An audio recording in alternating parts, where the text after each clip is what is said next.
ಓರ್ವ ಯುವತಿ HIV ಪೀಡಿತಳಾಗಿ ಬಾಧಿತಳಾಗ್ತಾ ಇದ್ದಾಳೆ. ಆದರೆ ಅವಳಿಗೆ ಅರ್ಥ ಆಗ್ತಾ ಇಲ್ಲ, ಅವಳಿಗೆ ಪೀಡಿಸ್ತಿರ್ತಕ್ಕಂಥ ರೋಗ ಅದು HIV ಎಂಬುದಾಗಿ. ಆದರೆ ಅವಳು ಕೊನೆ ಹಂತದಲ್ಲಿದ್ದಳು. ಇಂಥ ಕೊನೆ ಹಂತದಲ್ಲಿ HIV ಸೋಂಕು ಏಡ್ಸ್ ಸ್ಟೇಜ್ಗೆ ಬಂತು. ಏಡ್ಸ್ ಸ್ಟೇಜ್ಗೆ ಅಂದರೆ ಇನ್ನು ಕೊನೆ ಹಂತ, ಇನ್ನು ಮರಣ ಅಷ್ಟೇ, ಇನ್ನು ಕೆಲವು ತಿಂಗಳ ನಂತರ ಮರಣ ಅಷ್ಟೇ.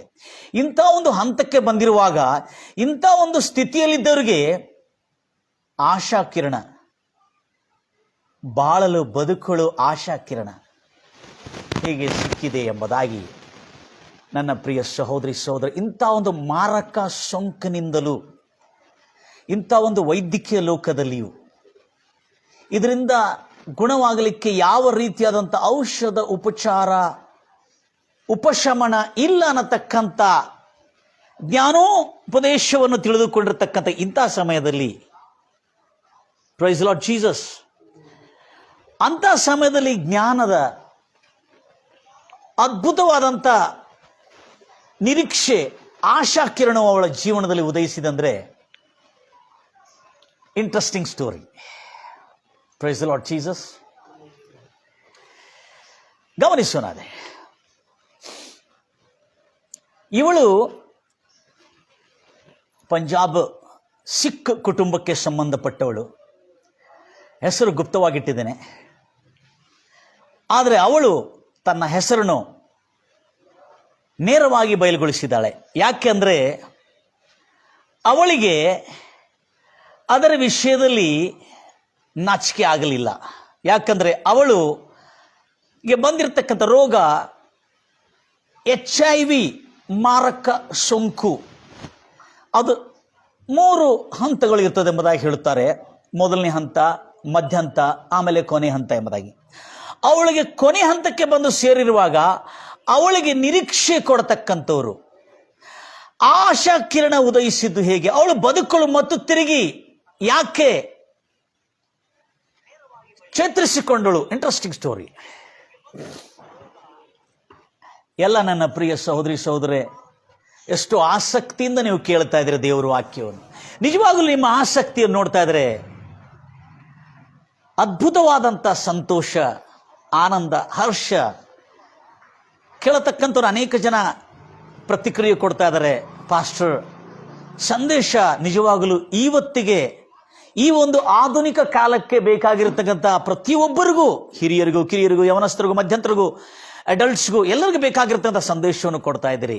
ತುಂಬ ಬೆಂಬಲ, ಪ್ರೋತ್ಸಾಹ ಅನೇಕ ಸೇವಕರು, ದೈವ ಸೇವಕರು, ಬೋಧಕರಿಂದ ನನಗೆ ಅಷ್ಟೇ ಅಲ್ಲದೆ ನಮ್ಮ ಸಭೆ, ನಮ್ಮ ಈ ಒಂದು ಚಿಕ್ಕ ಸಭೆ ಆದರೂ ಒಂದು ದೊಡ್ಡ ಪ್ರಮಾಣದಲ್ಲಿ ನನಗೆ ಸಹಾಯ ಮಾಡ್ತಾ ಇರೋದ್ರಿಂದ ನಾನು ಈ ಒಂದು ನೇರ ಪ್ರಸಾರಣೆ ನಿಮ್ಮ ಮನೆಯೊಳಗೆ, ನಿಮ್ಮ ಕುಟುಂಬದಲ್ಲಿ ಬಂದು ಸುವಾರ್ತೆ ಸಾರಲಿಕ್ಕೆ ಅವಕಾಶ ಮಾಡಿಕೊಟ್ಟಿದ್ದು ನಮ್ಮ ಸಭೆಯ ಜನರ ಬೆಂಬಲದಿಂದ, ಅವರ ಪ್ರಾರ್ಥನಾ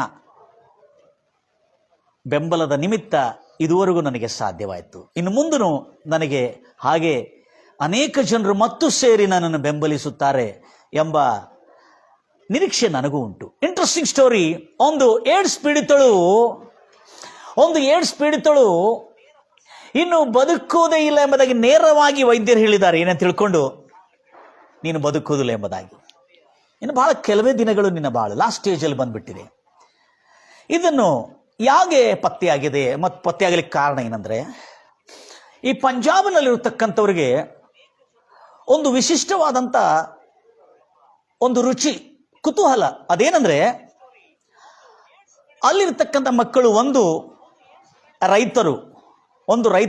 ರೈತರಾದರೆ ಆಗ್ತಾರೆ, ಇಲ್ಲದಿದ್ದರೆ ಸೈನಿಕರು, ನಮ್ಮ ಭಾರತ ದೇಶದ ಸೈನ್ಯ ಪಡೆಯಲ್ಲಿ ಸೇರಿ ಸೈನಿಕರಾದರೆ ಆಗ್ತಾರೆ. ಮತ್ತು ಹೆಚ್ಚಿನ ಟ್ರೆಂಡ್ ಏನಿದೆ ಅಂದರೆ, ಅಲ್ಲಿನ ವದಂತಿ, ಆಸೆ, ಅನೇಕ ಜನರಲ್ಲಿ ಒಂದು ಉತ್ಸಾಹ ಎದರಲಿದೆ ಅಂದರೆ, ನಾವು ಚೆನ್ನಾಗಿ ಓದಿ ವಿದೇಶಕ್ಕೆ ಹೋಗಿ ಸಂಪಾದನೆ ಮಾಡಬೇಕು, ಆವಾಗಾದರೆ ನಮ್ಮ ಜೀವನ ಬಾಳು ಒಂದು ಉತ್ತಮ ಸ್ಥಿತಿಗೆ ಬರ್ತದೆ ಅನ್ನತಕ್ಕಂಥ ಒಂದು ನಂಬಿಕೆ.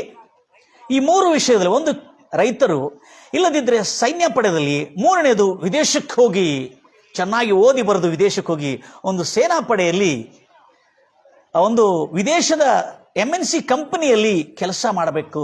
ಅದರಿಂದ ನಮಗೆ ಬಹಳ ಉನ್ನತ ಸ್ಥಿತಿಗೆ ಅಥವಾ ನಾವು ಇಂಪ್ರೂವ್ ಆಗ್ಬೋದು, ನಮ್ಮ ಲೈಫ್ ಸೆಟ್ಲ್ ಆಗ್ಬೋದು ಅನ್ನತಕ್ಕಂಥ ಒಂದು ನಂಬಿಕೆ, ಒಂದು ಆಸೆ.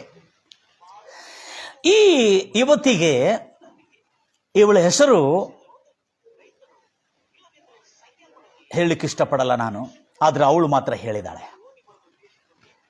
ಒಂದು ಯುವತಿ ಚೆನ್ನಾಗಿ ಸ್ಕೂಲು ಕಾಲೇಜಿನಲ್ಲಿ ಅತ್ಯಂತ ಉತ್ತಮ ಅಂಕಗಳನ್ನು ಪಡ್ಕೊಂಡು ಟಾಪರ್, ಕಾಲೇಜಲ್ಲಿ ಟಾಪ್ ಅಂದರೆ ಉನ್ನತ ಅಂಕಗಳನ್ನು ಪಡ್ಕೊಂಡು ಉನ್ನತವಾದಂಥ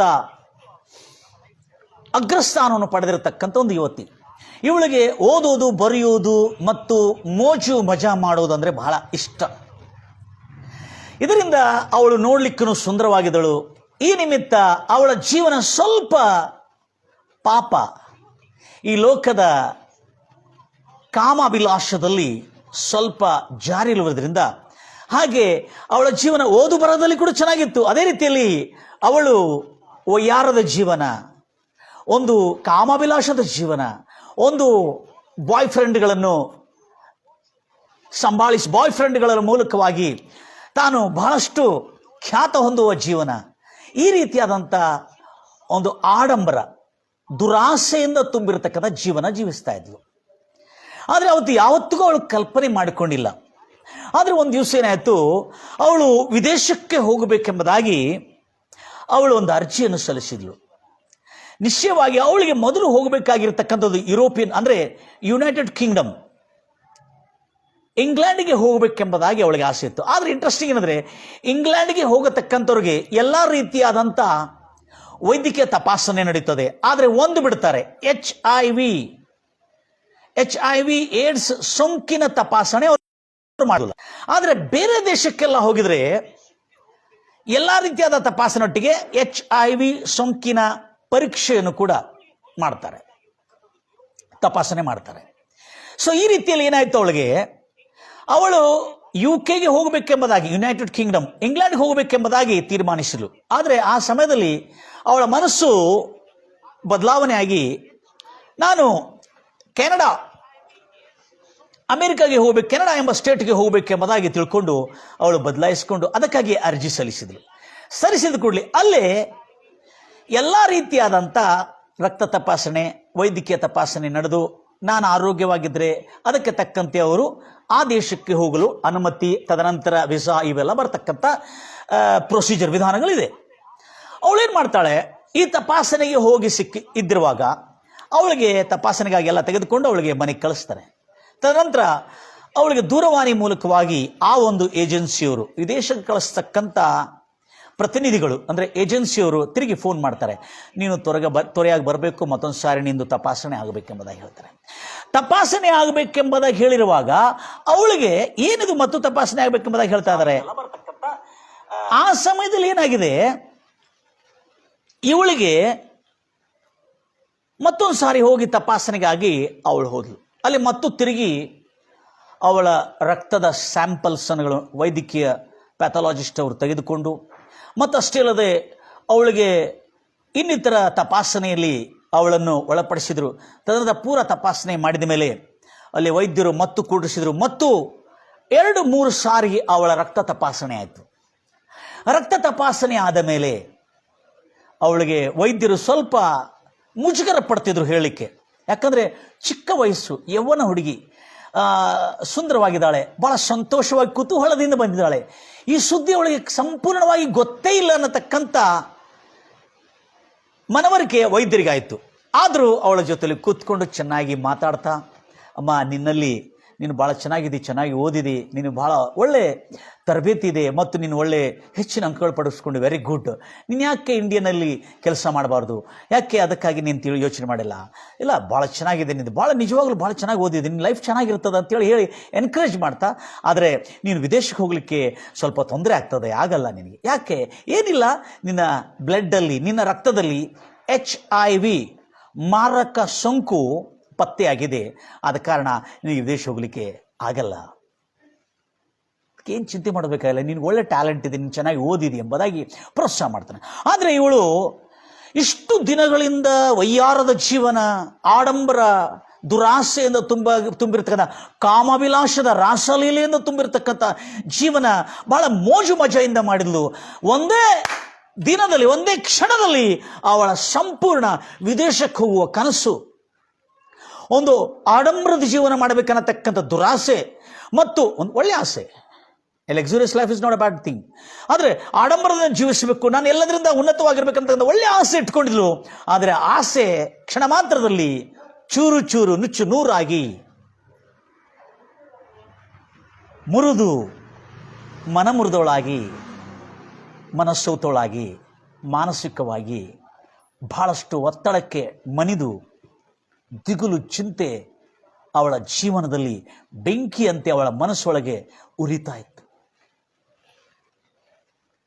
अयो एक ही क्षण में मेरा जिंदगी सब कुछ खत्म हुआ, कुछ भी नहीं मेरे जीवन में, ये जीवन कुछ नहीं है, ಈ ಜೀವನ ಏನೂ ಇಲ್ಲಲ್ಲ, ಇಂಥ ಮಾರಕ ಸೋಂಕು ನನಗೆ ಬರ್ತದೆ ಎಂಬುದಾಗಿ ಯೋಚನೆಯೂ ಮಾಡಿಲ್ಲ, ಕಲ್ಪನೆಯೂ ಮಾಡಿಲ್ಲ.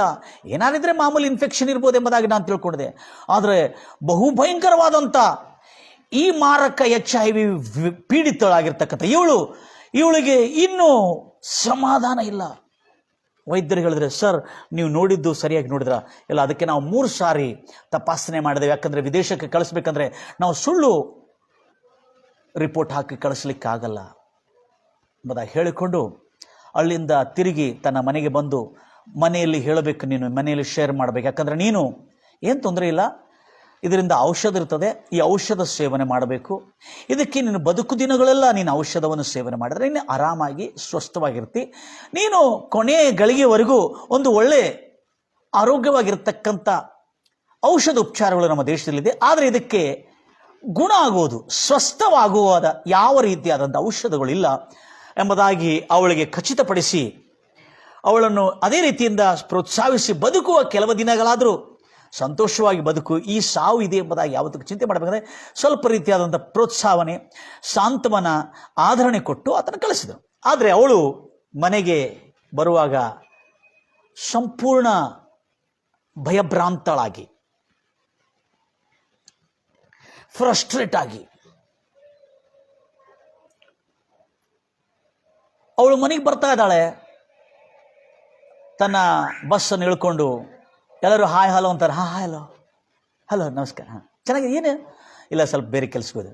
ಅವಳಿಗೆ ಮನಸ್ಸಿನಲ್ಲಿ ಸಮಾಧಾನ ಇಲ್ಲ. ಯಾರಾದರೆ ಮಾತಾಡ್ತಾ ಇದ್ರೆ ಆ ಮಾತಿಗೆ ಸರಿಯಾಗಿ ಉತ್ತರ ಕೊಡ್ಲಿಕ್ಕೆ ಆಗ್ತಾ ಇಲ್ಲ. ಅವಳು ಯಾರ ಜೊತೆಯಲ್ಲಿ ಮಾತಾಡ್ತಾ ಇಲ್ಲ. ಮನೆಗೆ ಬಂದಳು, ಅವರ ತಂದೆ ತಾಯಿಗೆ ತಿಳಿಸಿದ್ಲು, ಅಮ್ಮ ನನಗೆ ಇಂಥ ಒಂದು ರೋಗ ಆಗಿದೆ ಎಂಬುದಾಗಿ ವೈದ್ಯರು ಹೇಳಿದ್ದಾರೆ ಎಂಬುದಾಗಿ. ಮನೆಯಲ್ಲಿ ಕತ್ತಲು ಆವರಿಸಿಕೊಂಡು ಬಿಡ್ತು. ಎಲ್ಲರ ಮನಸ್ಸು ಕುಗ್ಗಿ ಮನಮುರಿದವರಾಗಿ, ಆಶೆಗಳು ಚೂರು ಚೂರಾಗಿ, ಎಲ್ಲರೂ ಮಾನಸಿಕ ಒತ್ತಡದಲ್ಲಿ ಚಿಂತಾಭಾರರಾಗಿ, ಎಲ್ಲರೂ ಮನೆಯಲ್ಲಿ ಸಂತೋಷವೇ ಇಲ್ಲದಂತೆ ಆಯಿತು. ಅವರ ಮನೆ ದುಃಖ ಸಾಗರದಲ್ಲಿ ತೇಲ್ತಾ ಇತ್ತು. ಇಂಥ ಒಂದು ಸಮಯದಲ್ಲಿ ಅದೃಷ್ಟವಾಗಿ ಈ ಒಂದು ದಿನ ರಾತ್ರಿ ಹಗಲು ಹೇಗೆ ಹೋಗ್ತಾ ಇದೆ ಗೊತ್ತಲ್ಲ. ರಾತ್ರಿಯಲ್ಲಿ ನಿದ್ದೆ ಇಲ್ಲ, ಹಗಲು ರಾತ್ರಿ ಒಂದೇ ಚಿಂತೆ, ನನಗೆ HIV ಏಡ್ಸ್ ಆಗಿದೆಯಲ್ಲ ಎಂಬ ಚಿಂತೆ ಅವಳನ್ನು ಕಾಡುತ್ತಾ ಇತ್ತು. ನಿದ್ದೆ ಇಲ್ಲ, ನೆಮ್ಮದಿ ಇಲ್ಲ ಅವಳಿಗೆ. ಆ ರೋಗ ಮಾರಕ ರೋಗ, ಇದರಿಂದ ಗುಣವಾಗುವುದು ಯಾವ ರೀತಿಯಾದಂಥ ಆಸ್ಪದ ಇಲ್ಲ, ಔಷಧಗಳಿಲ್ಲ. ಮತ್ತು ಅವಳು ತುಂಬ ವಿದ್ಯಾವಂತಳು, ಅವಳಿಗೆ ಇದರ ವಿಷಯದಲ್ಲಿ ಗೊತ್ತಿತ್ತು. ಇಷ್ಟು ವಿದ್ಯಾವಂತಳಾಗಿದ್ರು ಕೂಡ ಇದಕ್ಕೆ ಯಾವ ಔಷಧವಿಲ್ಲಲ್ಲ ಎಂಬುದಾಗಿ ಹೇಳಿಕೊಂಡು ಅವಳು ಬಹಳಷ್ಟು ನೊಂದುಕೊಂಡು, ದಿಗಿಲು ಚಿಂತೆಯಿಂದ, ಮಾನಸಿಕ ಒತ್ತಡದಿಂದ, ಡಿಪ್ರೆಷನ್ ಆ್ಯಂಡ್ ಆಂಗ್ಸೈಟಿ, ಇದರಿಂದ ಅವಳಿಗೆ ನಿದ್ರೆ ಇಲ್ಲ, ಒಳ್ಳೆ ಊಟ ತಿನ್ಲಿಕ್ಕೆ ಆಗ್ತಲ್ಲ. ಕೇಳಿದ್ದಾಗಿಂದ, ಅದಕ್ಕಿಂತ ಮುಂಚೆ ಅವಳಿಗೆ ಹಾಗನಿಸಿಲ್ಲ. ಆದರೆ ಯಾವಾಗ ಈ ಕೆಟ್ಟ ವಾರ್ತೆ, ಮರಣಕರವಾದ ವಾರ್ತೆ, ನನ್ನ ದೇಹದೊಳಗೆ ಒಂದು ಮರಣವು ವಾಸ ಮಾಡ್ತಾ ಇದೆ, ನಾನು ಸಾಯ್ತೇನಲ್ಲ ಅನ್ನತಕ್ಕಂಥ ಸುದ್ದಿ ಅವಳನ್ನು ನೆಮ್ಮದಿಯಿಂದ ಬದುಕಲಿಕ್ಕೆ ಕೊಡ್ತಾ ಇಲ್ಲ. ನಾನು ಈ ರೋಗದಿಂದ ಸಾಯುತ್ತೇನೆ ಅನ್ನತಕ್ಕಂಥ ಖಚಿತ ಅವಳಿಗೆ ಆಯಿತು. ಇನ್ನು ಅವಳನ್ನು ಯಾರು ಕಾಪಾಡಲಿಕ್ಕೆ ರಕ್ಷಿಸಲಿಕ್ಕಾಗಲ್ಲ. ಈ ರೋಗಕ್ಕೆ ಯಾವ ರೀತಿಯಾದಂಥ ಬಿಡುಗಡೆ, ಗುಣ, ಸ್ವಸ್ಥತೆ ಇಲ್ಲ ಅನ್ನತಕ್ಕಂಥ ಸತ್ಯ ಅವಳಿಗೆ ಗೊತ್ತಿತ್ತು. ಇಂಥ ಸಮಯದಲ್ಲಿ ಅವರ ಮನೆಯಲ್ಲಿ ಕತ್ತಲು ಆವರಿಸಿಕೊಂಡು ದುಃಖ ಸಾಗರದಲ್ಲಿ ತೇಳ್ತಿರ್ತಕ್ಕಂಥ ಇವರು ಎಷ್ಟೋ ದಿನಗಳು ಕಳವಳ, ದಿಗುಳು, ಚಿಂತೆ ಅವಳನ್ನು ಕಾಡಿ ಕಾಡಿ ಬರ್ಬರ್ತಾ ಅವಳ ಮೈನಲ್ಲಿ ನೋವು, ವಿಧ ವಿಧವಾದಂಥ ರೋಗ ಲಕ್ಷಣಗಳು, ಸ್ಕಿನ್ ಮೇಲೆ ಅಂದರೆ ಚರ್ಮದ ಮೇಲೆ ಚರ್ಮ ರೋಗಗಳು, ಜ್ವರ ಮತ್ತು ಕೀಲುಗಳಲ್ಲಿ ಮೂಳೆಗಳಲ್ಲಿ ಅವಳಿಗೆ ನೋವು, ಅವಳಿಗೆ ನೆಮ್ಮದಿ ಇಲ್ಲ, ಅನಾರೋಗ್ಯ, ಅಸ್ವಸ್ಥತೆ ಅವಳನ್ನು ಕಾಡ್ತಾ ಇತ್ತು. ಅದರಿಂದ ಬಹು ಪೀಡಿತಳಾಗಿ ಅವಳು ಇನ್ನೂ 15 ವರ್ಷ ಬದುಕೋಳು, ಇನ್ನು 15 ತಿಂಗಳನ್ನು ಬದುಕೋದಿಲ್ಲ ಅಂಥ ಸ್ಥಿತಿಗೆ ಬಂದ್ಬಿಟ್ಲು. ಆದರೆ ಅದೃಷ್ಟದಿಂದ ಅವಳು ಮೆಡಿಕಲ್ ಟೆಸ್ಟ್ ಮಾಡಲಿಕ್ಕೆ ಹೋಗುವ ಸಮಯದಲ್ಲಿ ಅವಳ ಜೊತೆಯಲ್ಲಿ ಓರ್ವ ಸ್ನೇಹಿತನು ಅವಳ ಜೊತೆಯಲ್ಲಿ ಬಂದಿದ್ದನು. ಅವನು ಆ ರಾಜ್ಯದ ಒಂದು ಚರ್ಚ್ನಲ್ಲಿ ಒಳ್ಳೆ ವಿಶ್ವಾಸಿ, ಒಂದು ಚರ್ಚಿನ ಭಕ್ತನಾಗಿದ್ದನು. ಕ್ರೈಸ್ತ ಸಭೆಗೆ, ಚರ್ಚಿಗೆ ಹೋಗತಕ್ಕದ್ದು. ಅವನು ಈ ಸುದ್ದಿಯನ್ನು ಕೇಳಿ ಅವಳಿಗೆ ಏನು ಹೇಳಬೇಕಂತ ಗೊತ್ತಾಗ್ತಾ ಇಲ್ಲ. ಇವನು ಹಕ್ಕಬಕ್ಕ ಆಗಿಬಿಟ್ಟಿದ್ದಾನೆ. ತದನಂತರ ಅವಳಿಗೆ ಈ ರೀತಿಯಲ್ಲಿ ಸಾರಿ ಹೇಳ್ತಾನೆ, ಸಿಸ್ಟರ್, ನಿರೀಕ್ಷೆ ಇಲ್ಲಂತಲ್ಲ, ಒಂದು ಮಾರ್ಗ ಇದೆ, ಒಂದೇ ಒಂದು ಮಾರ್ಗ ಇದೆ. ಆ ಒಂದು ಮಾರ್ಗದಲ್ಲಿ ನಿನಗೆ ಬಾಳು ಸುಕ್ಷೇಮವಾದಂಥ ಸ್ವಸ್ಥತೆ, ಗುಣಮುಖರಾಗತಕ್ಕಂಥ ಒಂದು ದಾರಿ ಇದೆ. ಅದು ಮತ್ತೇನಲ್ಲ, ಚರ್ಚ್, ಕ್ರೈಸ್ತ ಚರ್ಚ್ಗೆ, ಸಭೆಗೆ, ದೇವಾಲಯಕ್ಕೆ ಹೋಗಬೇಕು, ಕ್ರೈಸ್ತ ದೇವಾಲಯಕ್ಕೆ ಹೋಗಬೇಕು ಎಂಬುದಾಗಿ ಒಂದು ಚರ್ಚನ್ನು ಪರಿಚಯ ಮಾಡಿ ಆ ಚರ್ಚ್ ಒಳಗೆ ಅವಳು ಹೋಗಲಿಕ್ಕೆ ಒಂದು ದಿನವೆಲ್ಲ ವಿಚಾರ ಮಾಡಿದ್ಳು. ಅವಳು ಆ ಮಧ್ಯದಲ್ಲಿ ಅವಳ ಕುಟುಂಬದಲ್ಲಿ, ಅವರ ಸಮಾಜದಲ್ಲಿ ಒಂದು ವಿಧವಾದಂಥ ತಿರಸ್ಕಾರವನ್ನು ಎದುರಿಸಿದ್ಲು. ಅವಳು ಏನಂತ ತಿಳ್ಕೊಂಡು ಅವಳಿಗೆ HIV ಏಡ್ಸ್ ಆಗಿದೆ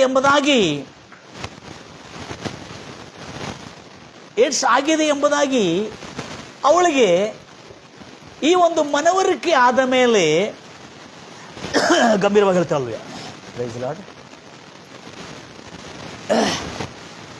ಮತ್ತು ಅವರ ಜನರಿಗೆ ತಿಳಿದು ಬಂದ ಮೇಲೆ ಆ ಒಂದು ಅವರ ಕೌಟುಂಬಿಕ ಸಮಾಜದವರು, ಅಂದರೆ ಆ ಸಮಾಜದವರು ಅವಳನ್ನು ತಿರಸ್ಕರಿಸ್ತಾ ಇದ್ರು. ಹೇಗೆ, ಅಯ್ಯೋ ಇವಳು HIV ಏಡ್ಸ್ ಆಗಿದೆ ಅಂತೇಳಿ ಬಹಳ ಜನ ಅವಳ ಹತ್ರ ಮಾತಾಡಿಸ್ತಾ ಇಲ್ಲ. ಅವಳನ್ನು ನೋಡುವಾಗ ಒಂಥರವಾಗಿ, ಒಂದು ರೀತಿಯಾಗಿ ಇವಳು HIV ಪೀಡಿತಲಲ್ಲ ಎಂಬುದಾಗಿ ಒಂದು ದೃಷ್ಟಿಕೋನದಿಂದ ಅವ್ರು ನೋಡ್ತಾ ಇದ್ದಾರೆ. ಅವಳಿಗೆ ಬಹಳಷ್ಟು ಈಟಿಯಿಂದ ಚುಚ್ಚಿದಂಗೆ ಆಗ್ತಿದ್ದು. ಅವರು ಒಂದು ಕೀಳವಾಗಿ, ಇವಳು ಶಾಪಗ್ರಸ್ತಳಲ್ಲ, ಇವಳು ಒಂದು ಮಾರಕ ಸೋಂಕನ್ನು ಹೊಂದಿಕೊಂಡಿದ್ದವಳಲ್ಲ ಎಂಬುದಾಗಿ ಜನರು ಮಾತಾಡೋದನ್ನು ಬಿಟ್ಟುಬಿಟ್ರು. ಮತ್ತು ಕೆಲವು ಜನ ಅವಳ ಜೊತೆಯಲ್ಲಿ ಸ್ನೇಹ ಮಾಡೋದನ್ನು ಬಿಟ್ಟುಬಿಟ್ರು, ಅವರ ಮನೆಯಲ್ಲಿ ಯಾರ ಜೊತೆಯಲ್ಲಿ ಮಾತಾಡೋದನ್ನು ಬಿಟ್ಟುಬಿಟ್ರು. ಈ ರೀತಿಯಾದಂಥ ಸಾಮಾಜಿಕ ತಿರಸ್ಕಾರವನ್ನು ಅವಳಿಗೆ ಇನ್ನೂ ಕಳವಳ, ಭಯ, ಒಂಟಿತನ, ಏಕಾಂಗಿತನ ಅವಳನ್ನು ಕಾಡ್ತಾ ಇತ್ತು, ಬಹು ಕಾಡಿತ್ತು ಅವಳನ್ನು. ಇದು ನನ್ನ ಜನರು, ನಮ್ಮ ಸಮಾಜದ ಜನರು ನನ್ನನ್ನು ಇಷ್ಟು ತಿರಸ್ಕರಿಸ್ತಾ ಇದ್ದಾರಲ್ಲ, ನನಗೆ ಆಶಾ ಕಿರಣವೇ ಇಲ್ಲ. ಇಂಥ ಸಮಯದಲ್ಲಿ ನನ್ನ ಸಮಾಜದ ಜನರು, ನಮ್ಮ ಕುಟುಂಬವನ್ನು ಕೂಡ ಒಂದು ರೀತಿಯಾಗಿ ನೋಡ್ತಾ ಇದ್ದಾರೆ, ನನ್ನನ್ನು ಒಂದು ರೀತಿಯಾಗಿ ನೋಡ್ತಾ ಇದ್ದಾರೆ. ಈ ಒಂದು ತಿರಸ್ಕಾರದ ದೃಷ್ಟಿ ಅವಳನ್ನು ತಿವಿತಾ ಇತ್ತು, ಈಟಿಯಿಂದ ತಿವಿದಂಗೆ. ಆದರೆ ಅದೇ ಸಮಯದಲ್ಲಿ ಒಂದು ಕತ್ತಲು ಆವರಿಸಿಕೊಂಡಿರ್ತಕ್ಕಂಥ, ಎಲ್ಲೂ ದಿಕ್ಕು ತೋಚ್ತಾ ಇಲ್ಲ, ಎಲ್ಲೂ ದಾರಿ ತೋಚ್ತಾ ಇಲ್ಲ. ಆ ಸಮಯದಲ್ಲಿ ಒಂದು ಚಿಕ್ಕ ಆಶಾ ಕಿರಣವು ಅವಳ ಜೀವನದಲ್ಲಿ ತನ್ನ ಸ್ನೇಹಿತನ ಮೂಲಕವಾಗಿ ಉದಯಿಸಿತ್ತು. ಅದೇನಂತ ಹೇಳಿದ್ರೆ, ಇಗೋ ನೀನು ಕ್ರೈಸ್ತ ಚರ್ಚಿಗೆ, ಕ್ರೈಸ್ತ ದೇವಾಲಯಕ್ಕೆ ಹೋಗಿ ಅಲ್ಲಿ ನೀನು ಬೇಡಿಕೊಂಡ್ರೆ ಖಂಡಿತವಾಗಿ ನಿನಗೆ ಸಾವು ಕೊನೆ ಸ್ಟೇಜ್ ಎಂಬುದಾಗಿ ಹೇಳಿದ್ದಾರೆ. ನೀನು ಬದುಕುವ ಸಾಧ್ಯತೆಗಳು ಬಹಳ ಇದೆ. ಯಾಕಂದರೆ ಯೇಸು ಕ್ರಿಸ್ತನು ನಾನೇ ಸತ್ಯ. ಯೇಸು ಹೇಳಿದನು, ನಾನೇ ಮಾರ್ಗ, ನಾನೇ ಜೀವ ಎಂಬುದಾಗಿ ಹೇಳಿದನೆ. हिंदी में बहुत अच्छा लगा, मैं ही सत्य हूं, मैं ही मार्ग हूं और मैं ही जीवन हूं. जो कोई भी मेरे पर विश्वास रखता है वो निश्चित वो परमेश्वर प्रभु पिता पास जा सकता है. मेरे अलावा कोई भी पिता और परमेश्वर और स्वर्ग की प्राप्ति नहीं होगा ಎಂಬ ಸಂದೇಶವು ಆ ಯುವಕನು ಕೊಟ್ಟನು. ನಾನೇ ಸತ್ಯ, ನಾನೇ ಮಾರ್ಗ, ನಾನೇ ಜೀವ. ನನ್ನನ್ನು ಹೊರತುಪಡಿಸಿ ಯಾರು ತಂದೆ ಬಳಿಯಲ್ಲಿ ಅಥವಾ ಆ ರಾಜ್ಯದ ಸುಖದಲ್ಲಿ ಯಾರು ಸೇರ್ಲಿಕ್ಕಾಗುವುದಿಲ್ಲ ಎಂಬುದಾಗಿ ಯೇಸುನೇ ಹೇಳ್ತಾನೆ, ಮಹಿ ಜೀವನ್ ಹೂ.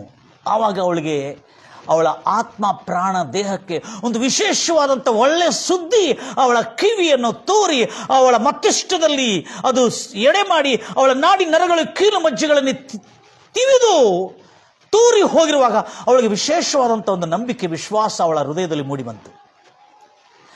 ಆ ಸಂತೋಷ ಯಾರೂ ನನಗೆ ಹೇಳಿಲ್ಲ, ನಾನು ಮುಗಿದೋಯ್ತು ನನ್ನ ಜೀವನ, ನಾನಿನ್ನು ಸಾವಿಗೆ ಸಿದ್ಧವಾಗಿದ್ದೇನೆ, ನನ್ನ ದೇಹದಲ್ಲಿ ಒಂದು ರೋಗ ಎಂಬುದು ಎಡೆ ಮಾಡಿಬಿಟ್ಟಿದೆ, ಮಾರಕ ಸೋಂಕು ಎಡೆ ಮಾಡಿಬಿಟ್ಟಿದೆ, ಇನ್ನು ನಾನು ಬದುಕೋದಿಲ್ಲ ಎಂಬುದಾಗಿ ಎಷ್ಟೋ ಜನರು ಮತ್ತು ವೈದ್ಯಕೀಯ ವಿದ್ಯಾವಂತಳಾಗಿದ್ದೇನೆ, ಇದೆಲ್ಲ ನನಗೆ ಗೊತ್ತಿದೆ.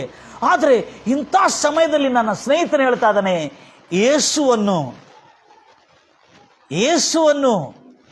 ನೀನು ನಂಬಿದರೆ, ಆತನ ಸನ್ನಿಧಾನದಲ್ಲಿ ಹೋಗಿದರೆ ಖಂಡಿತವಾಗಿ ನೀನು ಬದುಕುತ್ತಿ ಎಂಬುದಾಗಿ ಒಂದು ಆಶಾಕಿರಣ ಉದಯಿಸಿತ್ತು ಅವಳ ಜೀವನದಲ್ಲಿ. ಆವಾಗ ಅವಳ ಹೃದಯದಲ್ಲಿ ಒಂದು ವಿಶೇಷವಾದಂಥ ಕುತೂಹಲ, ಆಸಕ್ತಿ, ಅಬ್ಬಾ ಇಂಥ ಒಂದು ಶಕ್ತಿ ಕೂಡ ಯೇಸು ಕ್ರಿಸ್ತನಲ್ಲಿದೆಯಾ, ಇಂಥ ಅದ್ಭುತವಾದಂಥ ಅಸಂಭವವಾದಂಥ ಕಾರ್ಯಗಳು. ಆಗ ಅವಳು ಕೇಳಿಕೊಂಡು ಆ ಒಂದು ಚರ್ಚಿಗೆ, ಕ್ರೈಸ್ತ ಸಭೆಯ ಚರ್ಚಿಗೆ ಅವಳು ಹೋಗಲು ಆರಂಭಿಸಿದಳು. ಅಲ್ಲಿ ಹೋಗಿ ದೇವರ ವಾಕ್ಯವನ್ನು ಕೇಳ್ತಾ, ಅಲ್ಲಿ ಬೋಧಕರು ಸಾರುತ್ತಿರತಕ್ಕಂಥ ಸಂದೇಶವನ್ನು ಕೇಳ್ತಾ ಇರುವಾಗ ಅವಳಿಗೆ ಆಶ್ಚರ್ಯಪಟ್ಟಿದ್ದೇನೆಂದರೆ, ಮನುಷ್ಯನಿಗೆ ಅಸಾಧ್ಯ, ದೇವರಿಗೆ ಎಲ್ಲ ಸಾಧ್ಯ. ಹೌದು, ಅದು ನಿಜ. ಹೌದಲ್ಲ, ದೇವರಿಗೆ ಎಲ್ಲ ಸಾಧ್ಯ, ದೇವರಿಗೆ ಅಸಾಧ್ಯವಾದ, ಅದಕ್ಕೆ ಆತನನ್ನು ದೇವರಂತಾರೆ. ಆದರೆ ಇಲ್ಲಿ ಯೇಸು ವಚನದಲ್ಲಿ ನೋಡ್ತಾ ಇದ್ದೇವೆ, ಮನುಷ್ಯನಿಗೆ ಅಸಾಧ್ಯವಾದರೆ ದೇವರಿಗೆ ಎಲ್ಲ ಸಾಧ್ಯ. ಮನುಷ್ಯರಂದ್ರೆ ಯಾರು? ಈ ಪ್ರಚಾರವನ್ನು ಕೇಳ್ತಾ ಇಲ್ಲ. ಮನುಷ್ಯರಂದ್ರೆ ಯಾರು? ಅದು ದೊಡ್ಡ ವಿದ್ಯಾವಂತನಾಗಿರ್ಬೋದು, ಅದು ದೊಡ್ಡ ಸರ್ಜನ್ ಆಗಿರ್ಬೋದು, ವೈದ್ಯನಾಗಿರ್ಬೋದು, ಅಥವಾ ದೊಡ್ಡ ಮಾಂತ್ರಿಕನಾಗಿರ್ಬೋದು, ಅಥವಾ ಮಂತ್ರಿ ಆಗಿರ್ಬೋದು, ದೊಡ್ಡ ರಾಜನಾಗಿರ್ಬೋದು, ಅರಸನಾಗಿರ್ಬೋದು, ಅಥವಾ ಹಣವಂತನಾಗಿರ್ಬೋದು. ದುಡ್ಡಿಂದಲೂ ಆಗಲಿ, ಬುದ್ಧಿಯಿಂದಲಾಗಲಿ, ವಿವೇಕದಿಂದಾಗಲಿ, ಜನಬಲದಿಂದಾಗಲಿ, ಧನಬಲದಿಂದಾಗಲಿ ರಕ್ಷಿಸಲಿಕ್ಕೆ ಸಾಧ್ಯವಿಲ್ಲ. ಮನುಷ್ಯನಿಗೆ ಅಸಾಧ್ಯ, ಆದರೆ ದೇವರಿಗೆ ಎಲ್ಲ ಸಾಧ್ಯ.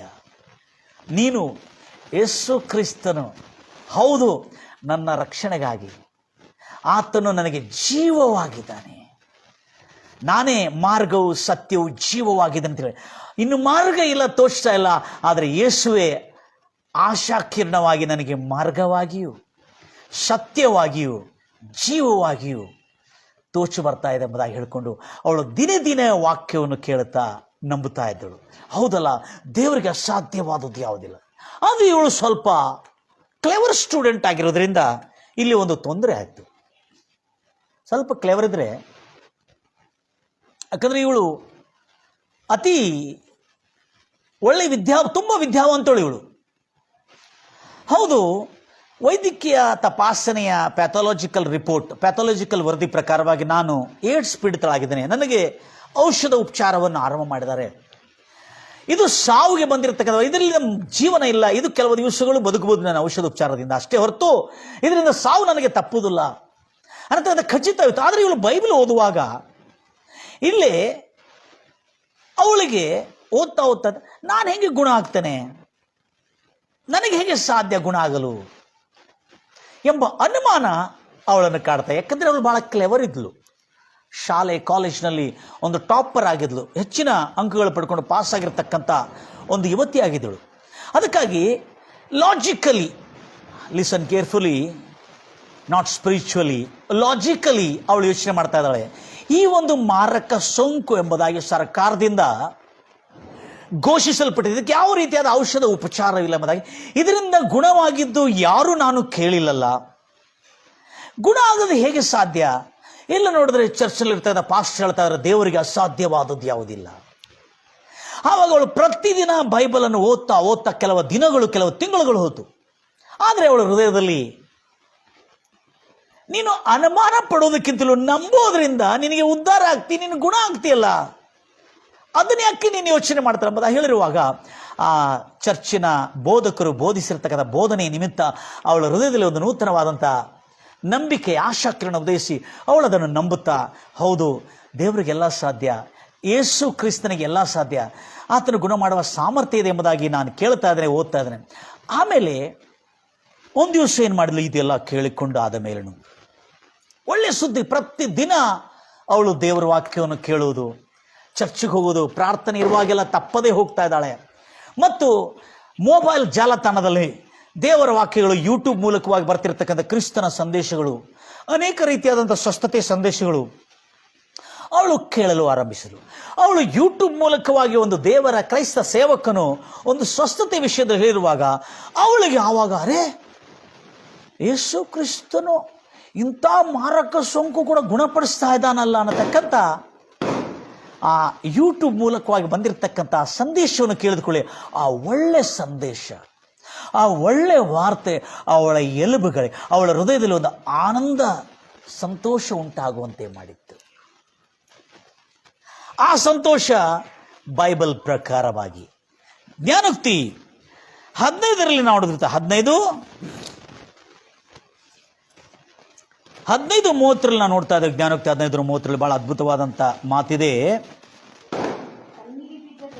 ಕಣ್ಣಿಗೆ ಬಿದ್ದ ಬೆಳಕು ಹೃದಯಕ್ಕೆ ಆನಂದ ತರುತ್ತದೆ, ಕಿವಿಗೆ ಬಿದ್ದ ಗುಡ್ ನ್ಯೂಸ್, ಸುವಾರ್ತೆ, ಒಳ್ಳೆ ವಾರ್ತೆ ಎಲುಬಿಗೆ ಪುಷ್ಟಿ, ಸ್ವಸ್ಥತೆ, ಹೆಲ್ತ್ ಟು ದ ಬೋನ್ಸ್ ಎಂಬುದಾಗಿದೆ.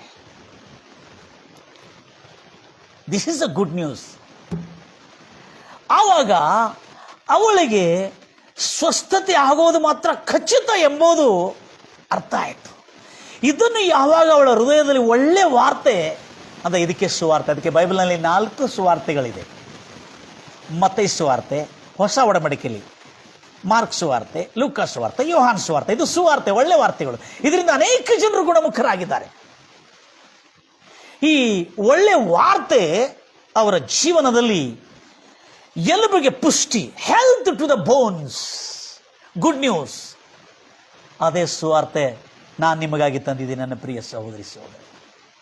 ಅಷ್ಟೇ ಅಲ್ಲದೆ ಒಳ್ಳೆ ವಾರ್ತೆ ಹೃದಯಕ್ಕೆ ಎಷ್ಟು ಆನಂದ ತರತಕ್ಕಂಥದ್ದಾಗಿರದೆ ನೋಡ್ರಿ. ಎಲುಬಿಗೆ ಪುಷ್ಟಿ, ಒಳ್ಳೆ ವಾರ್ತೆ. ಮತ್ತೊಂದು ವಚನ ನೋಡೋಣ, 13ನೇ ಅಧ್ಯಾಯ 17ನೇ ವಚನದಲ್ಲಿ, ಜ್ಞಾನೋಕ್ತಿ 13ನೇ ಅಧ್ಯಾಯ 17ನೇ ವಚನದಲ್ಲಿ ಬಹಳ ಜಾಗ್ರತೆಯಿಂದ ಅಲ್ಲಿ ಕೂಡ ಸುಂದರವಾಗಿ ಬರಲ್ಪಟ್ಟಿದೆ. ಓದ್ತಿರಿ 17ನೇ ವಚನ. ಒಂದು ದುಷ್ಟ ವಾರ್ತಾಕಾರನು ಅಂದ್ರೆ ಒಂದು ದುಷ್ಟ ಸಂದೇಶಕನು, ಮೆಸೆಂಜರ್, ಕೆಟ್ಟ ಸುದ್ದಿ ತರುವವನು, ಕೇಡಿಗೆ ಬಿದ್ದು ನಾಶವಾಗುವನು, ನಂಬಿಕೆ ಆದಲ್ಲ, ಲಾಯಲ್ ಅಂಬಾಸಡರ್ ಬ್ರಿಂಗ್ಸ್,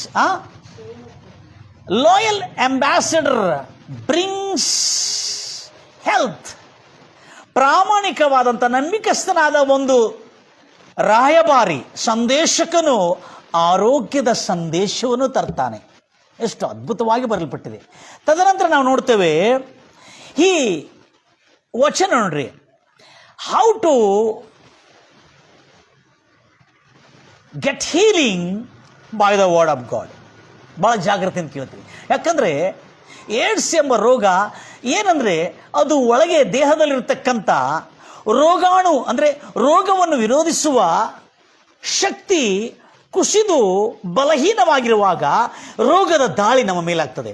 ರೋಗದ ದಾಳಿ ನಮ್ಮ ಮೇಲಾಗಿರುವಾಗ ನಮ್ಮ ಒಳಗಿರ್ತಕ್ಕಂಥ ರೋಗವನ್ನು ವಿರೋಧಿಸುವ ಶಕ್ತಿ ಕುಸಿದು ಬಲಹೀನವಾಗಿ ಅದರ ಕಣಗಳು ಕಡಿಮೆ ಆಗಿರುವಾಗ ಆ ರೋಗವನ್ನು ಎದುರಿಸುವ ಶಕ್ತಿ ಇಲ್ಲದ ಕಾರಣ ಚರ್ಮ ರೋಗ, TB, ಅಸ್ತಮ ಮತ್ತು ಇನ್ನಿತರ ಜ್ವರ, ಮೈಕೈ ನೋವು ಮತ್ತು ಅದಕ್ಕೆ ಸಂಬಂಧಪಟ್ಟ ಅನೇಕ ರೀತಿಯಾದಂಥ ರೋಗ ಲಕ್ಷಣಗಳು ನಮ್ಮಲ್ಲಿ ಕಾಣಿಸ್ತಾ ಇರ್ತದೆ. ಆವಾಗ ಅವಳು ಬಳಲ್ತಾ ಇರ್ತಾರೆ. ಆದರೆ ಇಲ್ಲಿ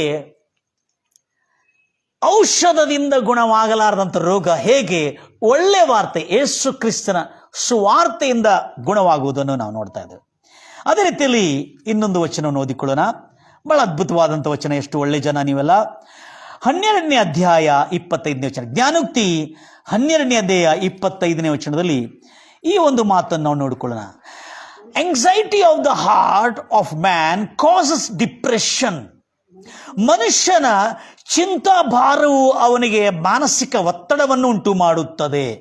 ಆದರೆ ಒಳ್ಳೆ ವಾರ್ತೆ, ಒಳ್ಳೆ ನುಡಿಗಳು ಅವನ ಹೃದಯವನ್ನು ಸಂತೋಷಪಡಿಸುತ್ತದೆ. ಇಂಗ್ಲಿಷ್ನಲ್ಲಿ the good word makes him glad ಎಂಬುದಾಗಿ.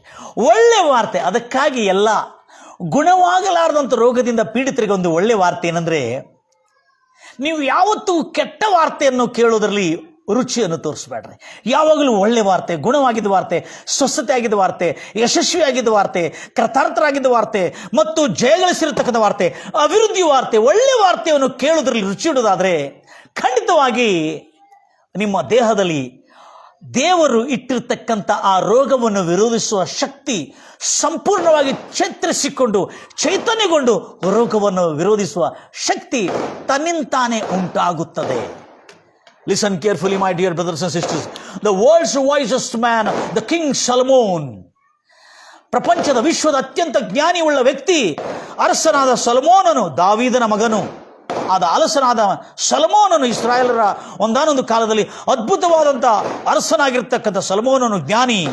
ಆತನು ಹೇಳ್ತಾ ಇದ್ದಾನೆ, ಜ್ಞಾನೋಕ್ತಿ 17ನೇ ಅಧ್ಯಾಯ 22ನೇ ವಚನದಲ್ಲಿ, A merry heart does good like a medicine.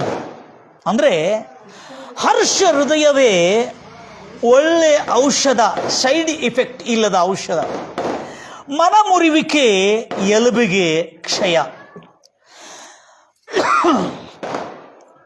ಹೃದಯ ಮುರಿದು ಚೂರು ಚೂರಾಗಿ ಆಶಾಭಂಗ ಪಡುವುದು ಅದು ಎಲುಬಿಗೆ ಕ್ಷಯ, ದೇಹಕ್ಕೆ ಅನಾರೋಗ್ಯವನ್ನುಂಟು ಮಾಡ್ತದೆ. ಆದರೆ ಹರ್ಷ ಹೃದಯವೇ ಒಳ್ಳೆ ಔಷಧ. ಒಳ್ಳೆ ಸುದ್ದಿ ನಾನು ನಿಮ್ಗೆ ಆಗ್ತದಿದೆ ನನ್ನ ಪ್ರಿಯ ಸಹೋದರ. ಯಾವುದೇ ಮಾರಕ ಸೋಂಕು ಗುಣವಾಗಲಿಕ್ಕೆ ಆಗುವುದಿಲ್ಲ ಎಂಬುದಾಗಿ ಡಾಕ್ಟರ್ಗಳು ಹೇಳಿದ್ರೆ ನಿನಗೆ ಒಳ್ಳೆ ಔಷಧ ಹೇಳ್ತಾರೆ. ಯಾವತ್ತು ಆಳ ಅಂತರಾತ್ಮ ಆಧ್ಯಾತ್ಮಿಕ ಆನಂದ ಹರ್ಷ ಉಂಟಾಗತಕ್ಕಂಥ ಈ ಯೇಸು ಕ್ರಿಸ್ತನ ಸುವಾರ್ತೆ, ಒಳ್ಳೆ ವಾರ್ತೆಯನ್ನು ಕೇಳೋದ್ರ ಮೂಲಕವಾಗಿ ಹೃದಯ ಆನಂದಭರಿತವಾಗಿರೋದ್ರಿಂದ, ಹರ್ಷಿಸೋದ್ರಿಂದ ಆ ಹರ್ಷ ಹೃದಯವೇ ಈಗ ವೈಜ್ಞಾನಿಗಳು, ಸೈಕಲಾಜಿಸ್ಟ್, ಮನಃಶಾಸ್ತ್ರಜ್ಞರು ಅದ್ಭುತವಾಗಿ ಅದನ್ನು ಧ್ಯಾನಿಸಿ ಡಿಸ್ಕವರ್ ಮಾಡ್ತಾ ಇದ್ದಾರೆ, ಸಂಶೋಧನೆ ಮಾಡಿದ್ದಾರೆ. ಅದೇನೆಂದರೆ, ಮನುಷ್ಯನಿಗೂ ನಿಜವಾಗಲು ಸಂತೋಷ ಹರ್ಷ ಅಂತರಾಳದಿಂದ ಉಂಟಾಗಿದ್ರೆ ಅವನ ಒಳಗಿರತಕ್ಕಂಥ ರೋಗವನ್ನು ವಿರೋಧಿಸುವ ಶಕ್ತಿ ಇನ್ನೂ ಹೆಚ್ಚಾಗುತ್ತದೆ ಎಂಬುದಾಗಿ ಇತ್ತೀಚೆಗ ವೈದ್ಯಕೀಯ ವಿಜ್ಞಾನಿಗಳು ಕಂಡುಹಿಡಿದಿದ್ದಾರೆ. ಅದಕ್ಕಾಗಿ ಏಡ್ಸ್, HIV ಪೀಡಿತರು, ಮಾರಕ ಸೋಂಕು ಅಂಟಿಕೊಂಡಿರುವಂತರಿಗೆ ಅವ್ರು ಹೇಳ್ತಾರೆ ಕೌನ್ಸಿಲಿಂಗ್ ಮಾಡಬೇಕೆಂಬುದಾಗಿ. ಕೌನ್ಸಿಲಿಂಗ್ ಅಂದರೆ ಸಮಾಲೋಚನೆ ಕೊಡಬೇಕೆಂಬುದಾಗಿ. ಸಮಾಲೋಚನೆ ಕೊಡಬೇಕು. ಏನು ಚಿಂತೆ ಮಾಡಬೇಡ್ರಿ, ಇದೊಂದು ಎಲ್ಲರಿಗೆ ಬಂದಿರತಕ್ಕಂಥ ರೋಗ, ಅದಕ್ಕಾಗಿ ಧೈರ್ಯವಾಗಿರಿ ಎಂಬುದಾಗಿ ವಿಧ ವಿಧವಾದಂಥ ಉಪಾಯಗಳಿಂದ ಅವರಿಗೆ ಧೈರ್ಯ ಕೊಡಲು ಯತ್ನಿಸ್ತಾ ಇದ್ದಾರೆ. ಆದರೆ ಸಫಲ ಬಹಳ ಕಡಿಮೆ ಪ್ರಮಾಣದಲ್ಲಿ ದೊರಕ್ತಾ ಇದೆ. ಆದರೆ ನಾನು ನಿಮ್ಗೆ ಹೇಳ್ತಾ ಇದ್ದೇನೆ, ಈ ಯೇಸು ಕ್ರಿಸ್ತನ ಒಳ್ಳೆ ವಾರ್ತೆ ನಿನ್ನ ಹೃದಯವನ್ನು ಹರ್ಷಗೊಳಿಸಿ, ಆ ಹರ್ಷ ಎಂಬ ಒಳ್ಳೆ ಔಷಧ ನಿನ್ನ ದೇಹದಲ್ಲಿ ಉಂಟಾಗಿ ನಿನ್ನ ರೋಗ ಗುಣ ಆಗೋದು ಮಾತ್ರ ಖಚಿತ ಎಂಬುದು ಈ ವಚನ ನಮಗೆ ತೋರಿಸ್ತಾ ಇದೆ. ಹಾಗೆ ಇವಳು ಏನು ಮಾಡಿದ್ಲು, ಈಗ ಈ ಮಾತನ್ನು ನಂಬಿ ಅವಳು ಪ್ರತಿದಿನ ಬೈಬಲನ್ನು ಅಧ್ಯಯನ ಮಾಡಲು ಸ್ಟಾರ್ಟ್ ಮಾಡಿದ್ಲು. ಅದರಲ್ಲಿ ಅಧ್ಯಯನ ಮಾಡ್ತಿರುವಾಗ ಅವಳಿಗೆ ಅದ್ಭುತವಾದಂಥ ಸಂಗತಿಗಳು ತೋರಿ ಬಂದಿದೆ. ಅದೇನಂದ್ರೆ, ಜ್ಞಾನೋಕ್ತಿ 3ನೇ ಅಧ್ಯಾಯ, ಈಗ ಅವಳ ಜೀವನ ಕೂಡ ಮಾರ್ಪಾಟಾಗೋದು. 3ನೇ ಅಧ್ಯಾಯ 7ನೇ ವಚನದಲ್ಲಿ, ಅಪ್ನೆ ಆಪ್ಗೂ ಬಹುತ್ ಶಾಣಾ ಮತ್ ಸಮಜ್, ನಿನ್ನನ್ನು ನೀನು ಜಾಣನೆಂದೆನಿಸಿಕೋಬೇಡ, ನೀನೇ ಬುದ್ಧಿವಂತನೆಂದೆನಿಸಿಕೋಬೇಡ, ಕರ್ತನು ದೇವರಿಗೆ ಭಯಪಡು, ಕೆಟ್ಟದನ್ನು ಬಿಟ್ಟು ತೊರೆ, ಇದರಿಂದ ನಿನ್ನ ದೇಹಕ್ಕೆ ಆರೋಗ್ಯವು, ನಿನ್ನ ಎಲುಬಿಗೆ ಪುಷ್ಟಿಯು ಎಂಬ ಸತ್ಯವು ಇವಳು ಬೈಬಲ್ನಲ್ಲಿ ಓದಿದ್ರು. ಅಂದರೆ ದೇಹದಲ್ಲಿ ಅನಾರೋಗ್ಯ, ವ್ಯಾಧಿ ಪೀಡಿತ, ಮಾರಕ ಸೋಂಕುಗಳು ದಾಳಿ ಮಾಡಿ ಅವಳ ಜೀವನ ಯಾಕೆ ಕುಸಿದು ಹೋಗ್ತಾ ಇದೆ ಅನ್ನತಕ್ಕಂಥ ಸತ್ಯ ಬೈಬಲ್ ಜ್ಞಾನೋಕ್ತಿಯಲ್ಲಿ ಅದ್ಭುತವಾದಂಥ ರಚನೆ ಅವಳು ಧ್ಯಾನ ಮಾಡಲು ಆರಂಭ ಮಾಡಿದಳು. ರುಚಿಕರವಾದಂಥ ಲೇಖನಿಗಳು, ಸತ್ಯವಾಕ್ಯಗಳು. ಅದಕ್ಕೆ ಎಷ್ಟು ಸುಂದರವಾಗಿ ಹೇಳಿದೆ, ನೀನು ನಿನ್ನನ್ನು ನೀನು ಜಾಣಲೆಂದು ತಿಳ್ಕೋಬೇಡ. ಪಾಪದ ಜೀವನ ಮಾಡ್ತಾ, ದುರ್ವ್ಯವಹಾರ ಮಾಡಿಕೊಳ್ತಾ, ನೀ ಕಾಮಭಿಲಾಷವನ್ನು, ನಿನ್ನ ದುರಾಶೆಗಳನ್ನು ಪೂರೈಸಿಕೊಳ್ತಾ ನೀನು ಗುಣವಾಗಬೇಕೆಂಬುದಾಗಿ, ನೀನು ಪಾಪದ ಜೀವನ ಮಾಡ್ತಾ ಗುಣವಾಗಬೇಕೆಂಬುದಾಗಿ ಬಹಳ ಜಾಣಲಾಗಿ ಎನಿಸಿಕೊಳ್ಬೇಡ. ಎಲ್ಲ ಪಾಪದ ವಿಚಾರಗಳನ್ನು, ಪಾಪದ ಆಲೋಚನೆಗಳನ್ನು ಬಿಟ್ಟು ಬೈಬಲ್ ಹೇಳ್ತದೆ, ದೇವರಿಗೆ ಭಯಪಡು. ಖುದಾ ಕೋ ಡರ್, परमेश्वर को डर, जो भी डर मानता है उसके तन में तंदुरुस्त और पुष्ट हो जाएगा और उसके हड्डियों में परमेश्वर ताकत से भर देगा और कभी बीमारी उस पर अटैक कभी नहीं करेगा और अनंत जीवन प्राप्त करेगा. Praise the Lord Jesus.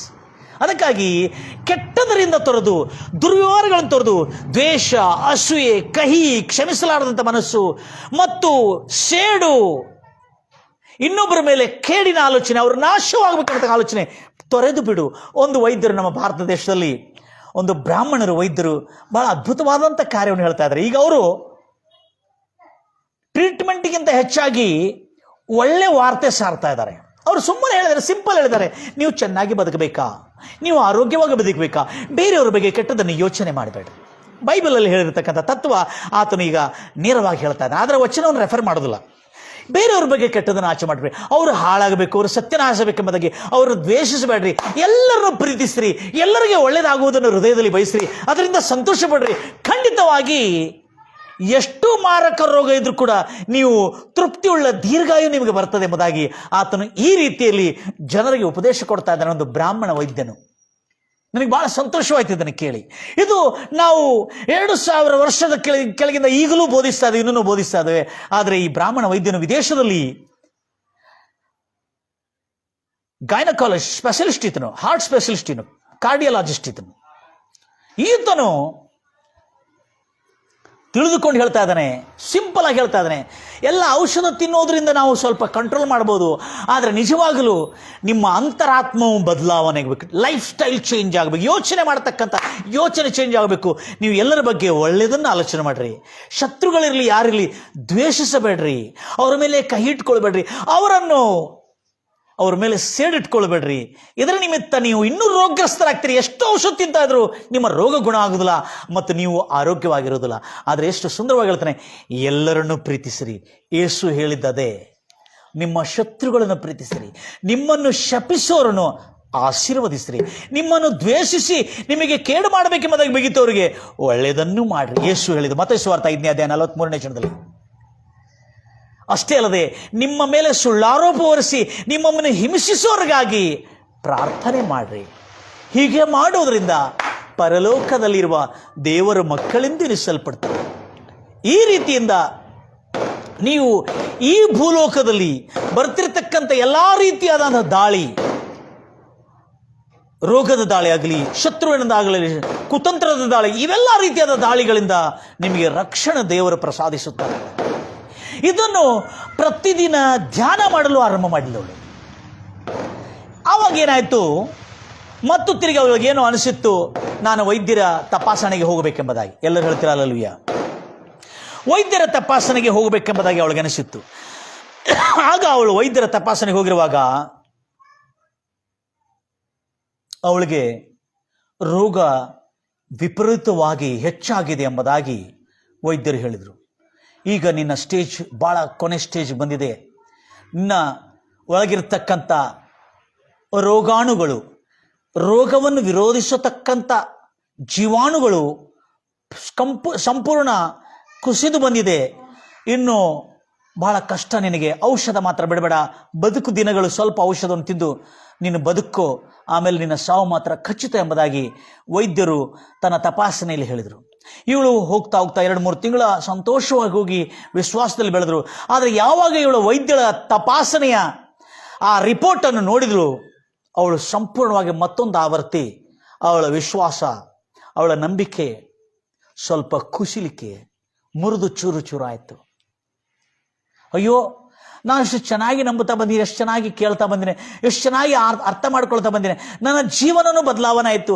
ನನ್ನ ಪಾಪದ ಜೀವನವು, ದ್ರೋಹದ ಜೀವನವು ಮತ್ತು ಕಾಮವಿಲಾಸದ ಜೀವನವು, ರಾಶಲಿಲ್ಲ ಜೀವನವು, ಈ ಒಂದು ವ್ಯಭಿಚಾರದ ಜೀವನವು, ಜಾರದ ಜೀವನವು ಎಲ್ಲ ಬಿಟ್ಟುಕೊಂಡು ಈಗ ನಾನು ಸನ್ಮಾರ್ಗಕ್ಕೆ ಬಂದಾಗ ನನಗಿಂತ ದುರ್ವಾರ್ತೆ ಬಂದ್ಬಿಟ್ಟಿದೆಯಲ್ಲ ಅಂಥೇಳಿ ಅವಳು ಬಹಳ ಆಶಾಭಂಗಪಟ್ಟಳು.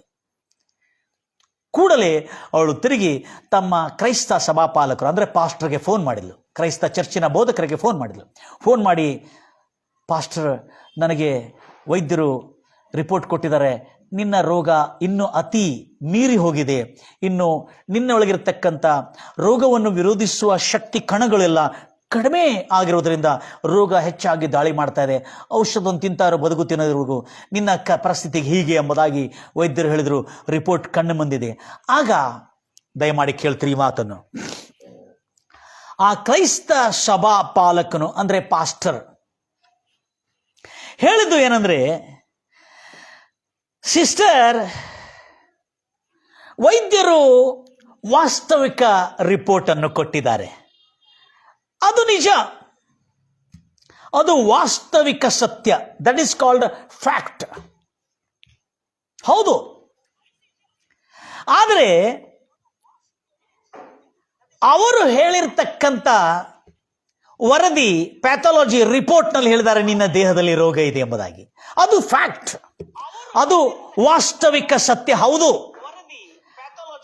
ಆದರೆ ನಾನು ನಿಮಗೆ ತಿಳಿಸೋದೇನೆಂದ್ರೆ,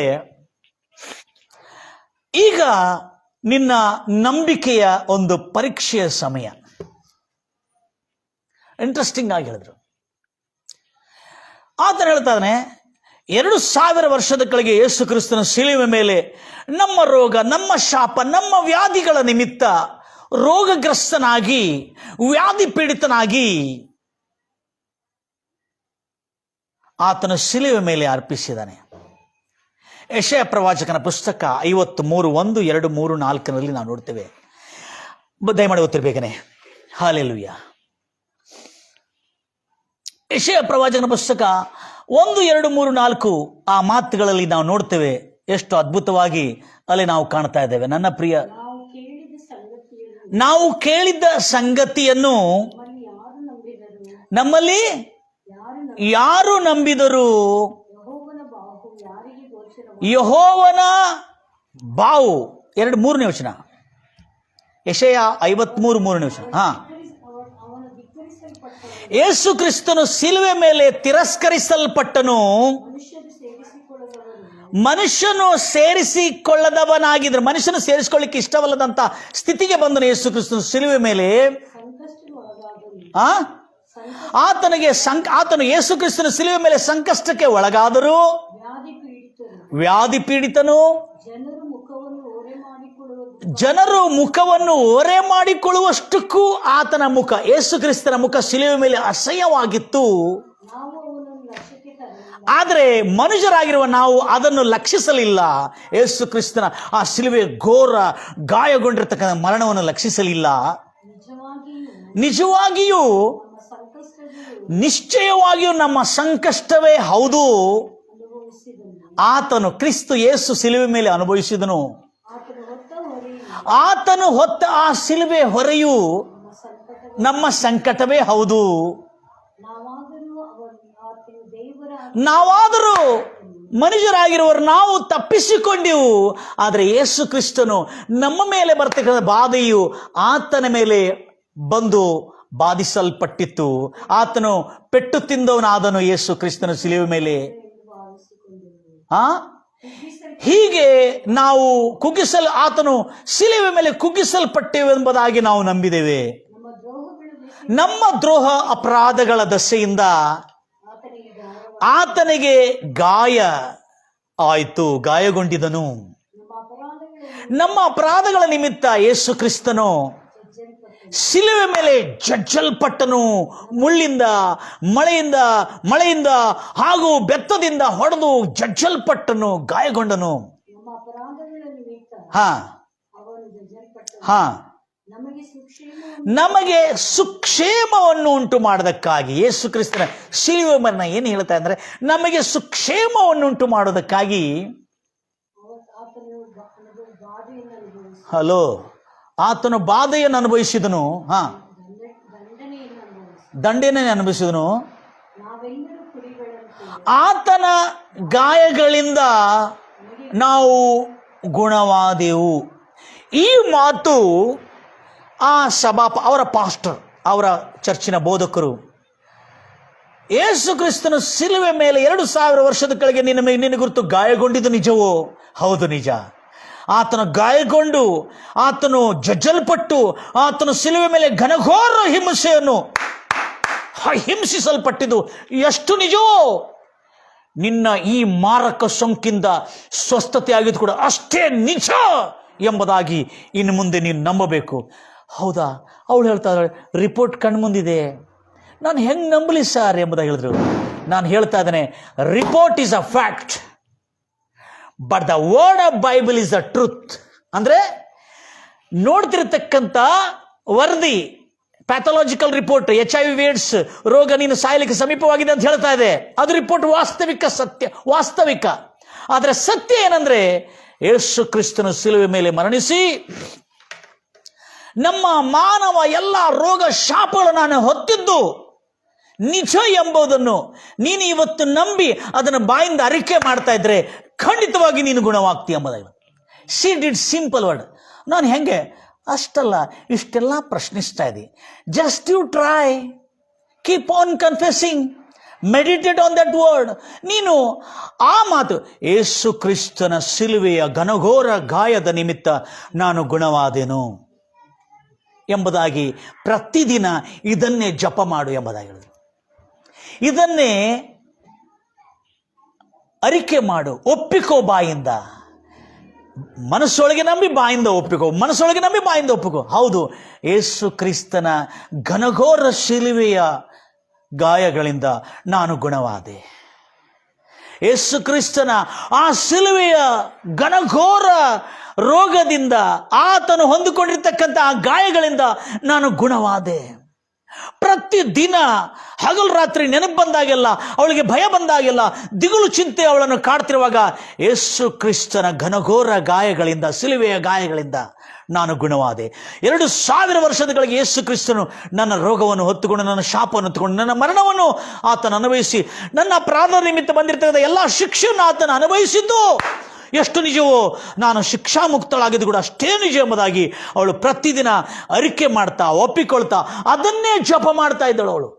ಪ್ರೈಸ್ ದ ಲಾರ್ಡ್ ಜೀಸಸ್. ದಿನನಿತ್ಯ ಹಾಗೆ ಮಾಡ್ತಾ ಇರುವಾಗ ಈಗ ಅವಳು ಈ ಬೈಬಲ್ನ ಸತ್ಯ ಅದನ್ನು ಹೇಳ್ತಾ ಆ ವಾರ್ತೆ ತನ್ನ ಕಿವಿಯಿಂದ ಕೇಳ್ತಾ ಇದ್ದಾಳೆ. ಯೇಸು ಕ್ರಿಸ್ತನ ಆ ಶಿಲುವೆ ಮರಣದಿಂದ ಉಂಟಾಗಿರುವ ಘನಘೋರ ಗಾಯಗಳಿಂದ ನಾನು ಗುಣವಾದೆ. ಹಾಗೆ ಹೇಳ್ತಾ ಅವಳ ಆತ್ಮ ಕಣ್ಣುಗಳು ಯೇಸು ಕ್ರಿಸ್ತನ ಶಿಲುವೆಯ ದರ್ಶನವನ್ನು ನೋಡ್ತಾ, ಆ ಶಿಲುವೆಯ ಘನಘೋರವಾದಂಥ ಆ ಹಿಂಸೆಯನ್ನು ತನ್ನ ಮನಸ್ಸಿನ ಆತ್ಮ ಕಣ್ಣುಗಳು ನೋಡ್ತಾ, ನನ್ನ ರೋಗ ಆತನ ಮೇಲಿದೆ, ಆತನ ಆರೋಗ್ಯ ನನಗೆ ಕೊಟ್ಟಿದ್ದಾನೆ. ನನ್ನ ರೋಗ ಯೇಸುವಿನ ಮೇಲಿದೆ, ನನ್ನ ಶಾಪ ಯೇಸುವಿನ ಮೇಲಿದೆ, ನನ್ನ ದಂಡನೆ ಯೇಸುವಿನ ಮೇಲಿದೆ. ಆತನ ರಕ್ಷಣೆ, ಆತನ ನೀತಿ, ಆತನ ಸ್ವಸ್ಥತೆ ನನ್ನೊಳಗಿದೆ ಎಂಬುದಾಗಿ ಅವಳು ಪ್ರತಿದಿನ ಅದನ್ನು ಧ್ಯಾನ ಮಾಡ್ತಾ, ಅದನ್ನೇ ಅರಿಕೆ ಮಾಡ್ತಾ, ಅದನ್ನೇ ಹಾಡುತ್ತಾ ದಿನನಿತ್ಯ ಕಳಿತಾ ಈಗ ಇತ್ತೀಚೀಗ 2003 ಅವಳು ಮತ್ತು ತಿರುಗಿ ವೈದ್ಯಕೀಯ ತಪಾಸಣೆಗೆ ಹೋಗಿ ರಿಪೋರ್ಟ್ ಕೊಟ್ಟಿದ್ದ ಕೂಡಲೇ, ಅಲ್ಲ ಬ್ಲಡ್ ಕೊಟ್ಟಿದ್ದ ಕೂಡಲೇ ಅವಳಿಗೆ ಪ್ರತಿ ತಿಂಗಳ ಅವಳಿಗೆ ಔಷಧ ತಗೋಬೇಕಾಗ್ತದೆ. ಆಯಾ ಸಮಯದಲ್ಲಿ ಅವರ ಬ್ಲಡ್ ಕೌಂಟ್ಸ್ ಎಷ್ಟಾಗಿದೆ ಎಂಬುದಾಗಿ ಕೆಲವು ಕೌಂಟ್ಸ್ ಮಾಡೋದಕ್ಕಾಗಿ, ಅವಳ ರಕ್ತ ತಪಾಸಣೆ ನೋಡಿ ಅವಳ ಹಂತ ಏನಿದೆ ಅಂತ ಕೇಳೋದಕ್ಕಾಗಿ ತಪಾಸಣೆ ಮಾಡ್ತಿರುವಾಗ ಅಲ್ಲೇ ತಪಾಸಣೆಯಲ್ಲಿ ಗೊತ್ತಾಯಿತು ಅವಳಿಗೆ ಸಂಪೂರ್ಣವಾಗಿ ಗುಣಮುಖಳಾಗಿದ್ದಾಳೆ. ಅವಳಿಗಿರ್ತಕ್ಕಂಥ ರೋಗವನ್ನು ವಿರೋಧಿಸುವ ಶಕ್ತಿ ಅವಳಲ್ಲಿ ತಿರುಗಿ ಚೈತರಿಸಿಕೊಂಡು ಹೆಚ್ಚಾಗಿಬಿಟ್ಟಿದೆ. ಇದು ಹೇಗೆ ಸಾಧ್ಯ ಎಂಬುದಾಗಿ ಹೇಳಿರುವಾಗ ಅವಳು ಬೈಬಲಿಂದ ಹೇಳಿದರು, ಹರ್ಷ ಹೃದಯವೇ ಒಳ್ಳೆಯ ಔಷಧ, no side effect for the joyful heart is a good medicine for the mankind which ever never created by the mankind. It's a heavenly medicine, ಪರಲೋಕದ ಒಳ್ಳೆ ವಾರ್ತೆ. ಅದಕ್ಕೆ ಒಳ್ಳೆ ವಾರ್ತೆ ಹೃದಯಕ್ಕೆ ಆನಂದ ಹರ್ಷವನ್ನುಂಟು ಮಾಡ್ತದೆ. ಹರ್ಷ ಹೃದಯವೇ ಒಳ್ಳೆ ಔಷಧ, ಮನಮುರುವಿಕೆ ಎಲುಬಿಗೆ ಕ್ಷಯ ಎಂಬುದಾಗಿ ಹೇಳಿ ನಾನು ಪ್ರತಿದಿನ ಯೇಸು ಕ್ರಿಸ್ತನ ಸುವಾರ್ತೆ ಒಳ್ಳೆ ವಾರ್ತೆಯನ್ನು ಓದೋದ್ರ ಮೂಲಕವಾಗಿ, ಧ್ಯಾನ ಮಾಡೋದ್ರ ಮೂಲಕವಾಗಿ, ಅದನ್ನೇ ಹಾಡೋದ್ರ ಮೂಲಕವಾಗಿ ನನಗೆ ಈ ಒಂದು ಅದ್ಭುತವಾದಂಥ ಮಾರ್ಪಾಟ, ಸ್ವಸ್ಥತೆ ನನಗೆ ಉಂಟಾಯಿತು ಎಂಬುದಾಗಿ ಅಲ್ಲಿ ಎಲ್ಲರಿಗೆ ಸಾಕ್ಷಿ ಹೇಳಿ, ಅಂದಿನಿಂದ ಅವಳು ವೈದ್ಯಕೀಯ ತಜ್ಞರು ಅವಳಿಗೆ ಇನ್ನು ಮುಂದೆ ಔಷಧ ತಿನ್ನೋ ಅಗತ್ಯ ಇಲ್ಲ, ಆದರೆ ನೀನು 2-3 ತಿಂಗಳಿಗೆ ತಪಾಸಣೆಗೆ ಬರಬೇಕಂತ ಹೇಳಿದ್ರು. ಅವಳು ತಪಾಸಣೆಗೆ ಹೋಗಿದ್ರು. ಆಮೇಲೆ ಅಲ್ಲಿ ಏನಾಯ್ತಂದ್ರೆ ಅವರ ಕುಟುಂಬದವ್ರು ಹೇಳಿದ್ರು, ನೀನು ಯಾರೋ ನಿನ್ನ ಪರಿಚಯದವ್ರ ಹತ್ರ ಹೋಗಿ, ಕ್ರಿಶ್ಚಿಯನ್ ಫ್ರೆಂಡ್ ಹತ್ರ ಹೋಗಿ ನಿನ್ನ ಪೆಥಾಲಜಿಸ್ಟ್ ಹತ್ರ ನೀನು ರಿಪೋರ್ಟ್ ತೊಗೊಂಡಿರ್ಬೋದು, ಅದಕ್ಕೆ ನಿನಗೆ ಹೀಗಾಗಿದೆ, ನಿನಗೆ ಚೆನ್ನಾಗಿ ಒಳ್ಳೆ ರಿಪೋರ್ಟ್ ಕೊಟ್ಟರು, ಅದು ಸುಳ್ಳು ರಿಪೋರ್ಟ್ ಅಂತ ಹೇಳಿದ ಕೂಡಲೇ ಅವಳಿಗೆ ಮತ್ತು ತಿರುಗಿ ಅನುಮಾನ ಬಂತು.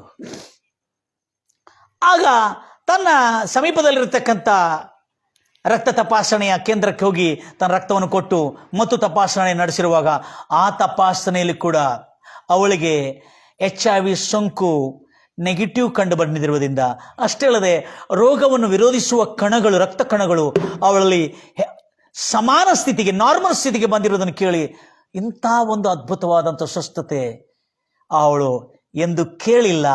ಈಗ ಅವಳು ಅನೇಕ ಜನರಿಗೆ ಯೂಟ್ಯೂಬ್ ಮೂಲಕವಾಗಿ ಸಾರ್ತಾ ಇದ್ದಾಳೆ.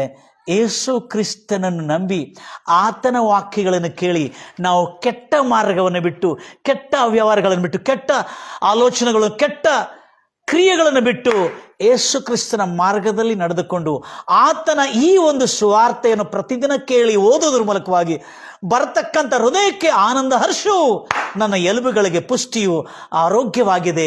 ನನ್ನ ಪ್ರಿಯ ಸಹೋದರಿ ಸಹೋದರರೇ, ಇಂದಿನಿಂದ ಪ್ರತಿದಿನ ನೀವು ದೇವರನ್ನ, ಈ ಯೇಸು ಕ್ರಿಸ್ತನ ವಾಕ್ಯಗಳು, ಬೈಬಲನ್ನು ಓದಿ ಅದನ್ನೇ ಧ್ಯಾನ ಮಾಡುತ್ತಾ ಅದರಲ್ಲಿ ಆನಂದಿಸ್ತಾ ಇರೋದಾದರೆ ನಿಮ್ಮ ಜೀವನ ರೋಗಗಳಿಂದ ಮುಕ್ತವಾಗುವುದು ಮಾತ್ರವಲ್ಲದೆ ಅನೇಕ ಸಂಕಷ್ಟ, ಮಾನಸಿಕ ಒತ್ತಡ, ಚಿಂತೆ, ದಿಗುಲು, ಮರಣದ ಭಯದಿಂದ ಬಿಡುಗಡೆಯಾಗಿ ಸುಖ, ಶಾಂತಿ, ಸಮಾಧಾನ, ಆರೋಗ್ಯದ ಜೀವನ, ಡಿಗ್ನಿಫೈಡ್ ಜೀವನ ನೀವು ಜೀವಿಸಲಿಕ್ಕೆ ಆಗ್ತದೆ ಎಂಬುದಾಗಿ ಸಾರಿ ಹೇಳ್ತಾ ಇದ್ದಾಳೆ. ನನ್ನ ಪ್ರಿಯ ಸಹೋದರಿ ಸಹೋದರರೇ, ಎಷ್ಟು ಆಸಕ್ತಿಯಿಂದ ನೀವು ದೇವರ ವಾಕ್ಯವನ್ನು ಕೇಳಿದ್ರಿ. ನಿಮ್ಮ ಜೀವನದಲ್ಲಿ ಕೂಡ ಇಂಥ ಅದ್ಭುತ ಆಗಬೇಕೆಂಬುದಾಗಿ ಬಯಸ್ತೀರಾ? ಅದು ಮಾರಕ ಸೋಂಕು, ಬೇರೆ ಮಾರಕ ಸೋಂಕುಗಳಾಗಿರ್ಬೋದು, ಬೇರೆ ರೀತಿಯಾದಂಥ ಕ್ರಾನಿಕ್ ಡಿಸೀಸಸ್ ಆಗಿರ್ಬೋದು, ಅಥವಾ ಇನ್ನಿತರ ಗುಣವಾಗಲಾರಂಥ ರೋಗಗಳಾಗಿರ್ಬೋದು, ಗುಣವಾಗತಕ್ಕಂಥ ರೋಗಗಳಾಗಿರ್ಬೋದು. ಆದರೂ ಗುಣವಾಗುತ್ತಾ ಇಲ್ಲದ ಕಾರಣದಿಂದ ನೀವು ಮನಮುರಿದವರಾಗಿದ್ದೀರಾ. ಇಗೋ, ಯೇಸು ಕ್ರಿಸ್ತನು ನಾನೇ ಸತ್ಯ, ಮಾರ್ಗವು, ಜೀವವು ಎಂಬುದಾಗಿ ಹೇಳ್ತಾ ಇದ್ದಾನೆ.